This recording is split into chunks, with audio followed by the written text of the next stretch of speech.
Alright guys, and welcome back to the Digital Funhouse. I am Sean, and we're just finishing up this effect here that we did in the first video uploaded to the channel called the Corkscrew Kick.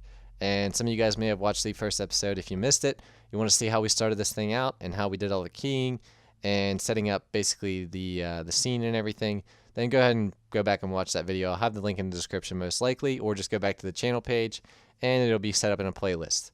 So let's go ahead and get this kicked off here so we can get started and hopefully finish this like right now. So basically, last time if you guys watched, I got a little bit ahead of myself. This isn't usually the workflow that I would sort of follow. I just kind of did this to hopefully speed up the tutorial as much as possible, and it kind of got me going ahead of myself and getting a little bit confused.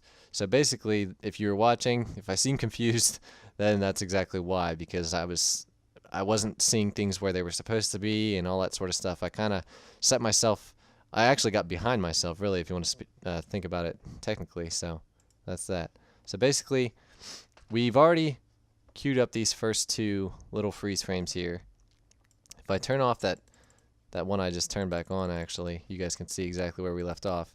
So right now, here's what we have. If I go back one frame, you see where the position I'm at now. Go back a frame. There I am there, and go back another frame. I'm back on the ground. So in real time, this is what you see. You see me starting to turn. And now I can go ahead and turn this sucker back on.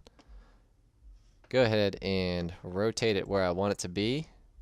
This one I probably want to be exactly horizontal with the ground, because by about this time I would assume that's where you would be if you were actually able to do this kind of crazy old kick. And I'm going to say about right there. It doesn't have to be perfect, because it's going to be so fast that people won't really even notice it. I keep having that on there, and I don't want that on there. So that's that. That's the next frame. Now if we go to where it is no longer there. See, whenever I press one frame, I did not think so. See that? Did I not say that the last time? I was 100% positive that these were not one frame long. Go ahead and open that back up. Let's go back down and fix that. Alright guys? Oops. Command Z. Set these suckers up to be one frame long, because if it wasn't, it'd be really choppy, wouldn't look right. So let's go back. Back to where we have a blank page here. Give us a little bit more room to work, grab things. I'm sure there's some type of short hotkey that you can press to go to where your cursor is, but I don't know it. I know a lot of them, but I don't know that one. And then the very next one will be there. See, I wanted these all to be one frame long from the start, but After Effects just doesn't like me today. Let's go there. Where's my...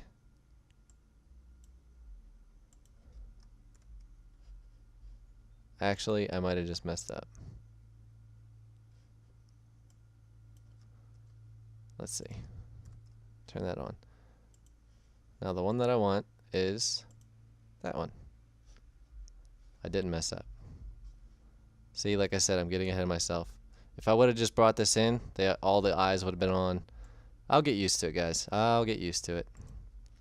So let's go here. Turn our eye back on. And there we go. Now we have the next frame. And this one is the next one. You want to go ahead and rotate it. Probably about the same level, because he's not really through the spin yet. This one will probably be about right there. And I don't like that. You know what? See how I'm kind of in the same position? It might turn out okay. We'll leave it in there. But I don't like necessarily how I'm facing the camera in two frames. So it's kind of, it might look choppy, but we'll see. I know I didn't do it like that in the first one, but we'll see how it turns out. Actually, we need to move that one in position. Next frame. Then we'll go to the next one.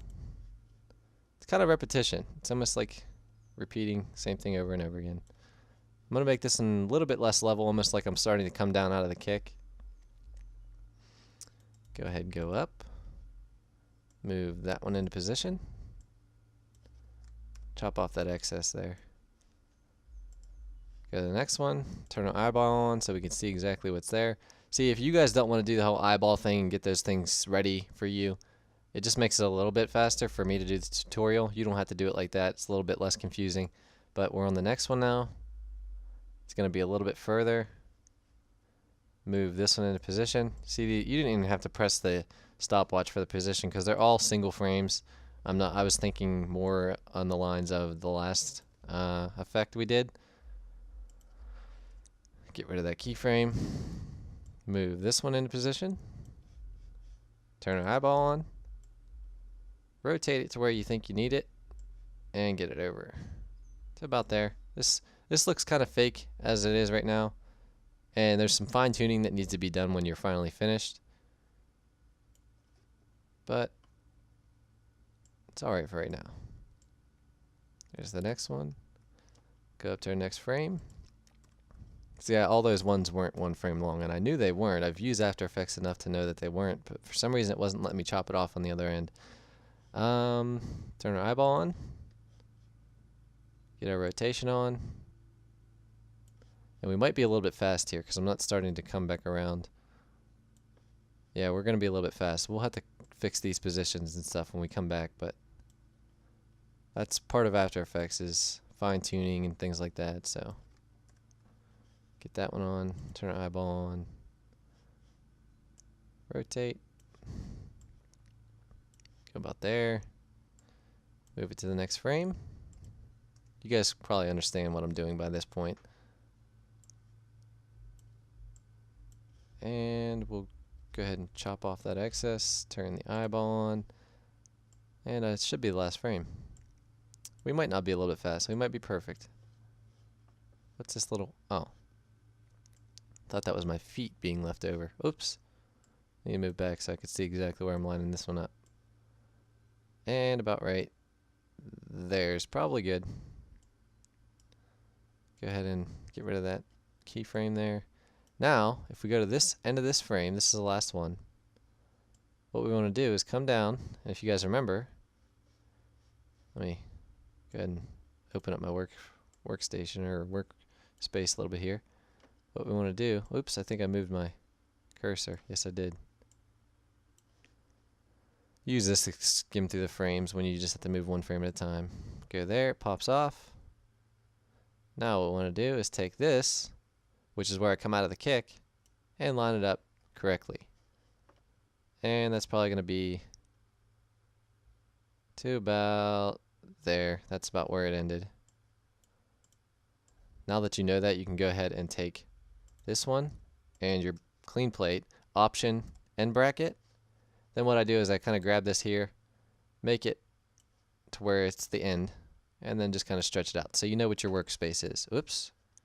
I did not mean to grab it. I told you my mouse is just, this is not my good mouse. I wish I still had my good mouse. And that's my work area, workspace, whatever you want to call it. So now if we go and grab all these, so we have, it's not so much to look at, close them up. We can go here, just kind of see what we have. So that's basically what we have right now, where I can even show you the whole kick. Now we're getting a little bit of jump there. You see right at the end, there's a bam. Everything moves. You do not want that to happen. So here's what we have to do. To go back here, this is the last frame, and what we're seeing here, we're seeing our clean plate. This little area down here where you see all these little keyframes, all that's behind, all the background is this clean plate down here where there's absolutely, actually in the shot, there's actually nothing there. We're just placing him in there. So what we want to do, let's go to the last frame. You see where it kind of pops? You see the background of the building because my girlfriend decided she wanted to move the camera? You see the windows back there? It's probably the best thing you want to look at. They move from one side to from the left to the right. And you probably see what I'm talking about right now. So what you want to do is go to where it's the end frame, the last shot, where I actually come out of the kick. Press T, brings up your opacity. And just go ahead and make that about, it doesn't have to be 50, but you want to get it about 50 so you can kind of see the clean plate behind it. You want to go ahead and press P, Shift R, and you shouldn't need scale. Scale should be fine. And you can go ahead and take these here and just kind of move them to where they look. The windows is what I'm looking at. You kind of want to move the windows back into position where you think they should be. And it looks like there's a little bit of rotation there. I can't really tell how much. I'm going to try 0.5. And it's probably going to be negative 0.5 actually. Negative 0.5. And that's probably too much actually. I'm not sure. 0.3. Let's see if we move our position up a little bit.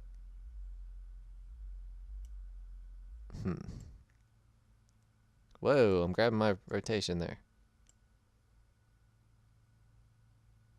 That, let's try negative 0.2. It's just the smallest little amount. I can't really tell how much. Negative 0.1. That's looking about where we need it. So go ahead and take that frame again, or that last shot.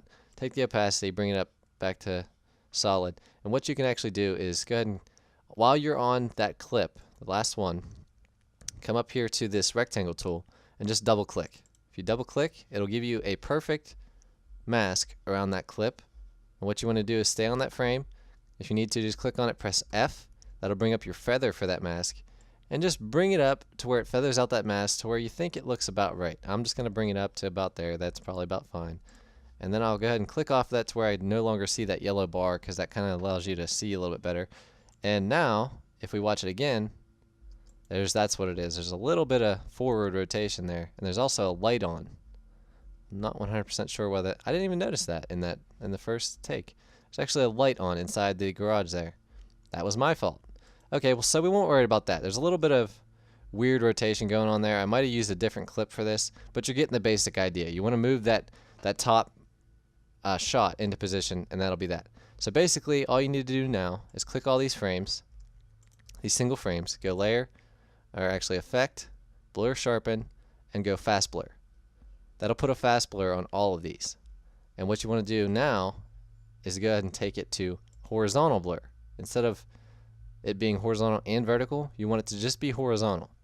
So if I go back to one of these frames here to where I'm about in the middle, let's say about there, and just start to turn up your blurriness till, actually, I'm still thinking about the last, it's going to be vertical. I'm still thinking about the last effect. So it'll be vertical, I'm sorry.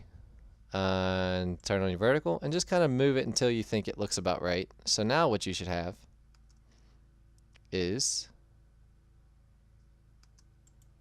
your basic effect. Now what you can actually do, there's a lot of jittery stuff happening there with the arms and the legs in different positions, about right there and there. What you can actually do is just kind of fine tune that. And what I actually did was also, I took everything and I also had the clean plate in there, and I moved everything over to, moved everything over to the right here. And I also had my clean plate that kind of filled that black space there. So that way, whenever the animation actually happened, the camera moved over to follow where he ended on the left side of the screen. So it almost looked like I covered the entire screen when I did the whole kick. So that's your basic animation there. Is just basically the fast blur, me on the green screen doing that whole action where I do a spin. I took the freeze frames, keyed it out, and basically did the start kick, which is right there. I actually did the kick a little bit early. I think I should have extended it. We can actually do that if you want. Probably about, let's end it there. Let's try that. That looks a little bit better, yeah? Just a little bit of a jittery motion happening there because of the positions in weird places. You just want to kind of move those positions around till you feel happy with it. You could also color correct the arms. I don't know if you noticed the freeze frames of just me spinning in the air. The arms look a little bit more white. They're a little bit off on the color compared to this frame. I'm a little bit more yellow here, and then I kind of go to like a reddish pink in these freeze frames. You can go ahead and color correct those if you want to. We're getting a little bit long on this clip here. I want to try to end it at 15 minutes, and then it ends there. Add some motion blur to this first clip too. Whenever I start to go into the kick, you can add some motion blur to that, so you don't really notice that my left leg is still on the ground, and then the next shot, all of a sudden my leg is off the ground. You can kind of do that, just toy with that stuff, and you'll eventually get a animation that you're happy with. So basically this was just the first tutorial. I'm also in a learning phase with you guys also, not necessarily with the program, but just learning how to do tutorials in a way that I feel is suitable and that you guys can understand what I'm talking about. And basically this one didn't show you everything that you need to do. I didn't do color correction, all that type of stuff. It doesn't look perfect like it did, or it doesn't look as good as it did in the actual video. But you get the idea, and you can go ahead and apply this to things that you might want to do. And like I said, you don't have to use a green screen like I did. You can just kind of rotoscope yourself out and do a freeze frame. And rotoscoping is fairly easy whenever it comes to just freeze frames. You just have to do it one time, go to the next one, do it one time. Whenever you start to deal with actually moving video and you're trying to rotoscope somebody, that's where it gets harder. It doesn't look as good and stuff like that. So basically, I hope you guys enjoyed this video. I'll definitely be coming back to do another tutorial, probably on one of the effects that we did within the brought a sword to a gunfight. So that's pretty much that. I hope you guys enjoyed, and I hope you have a good day. This has been Sean at the Digital Funhouse.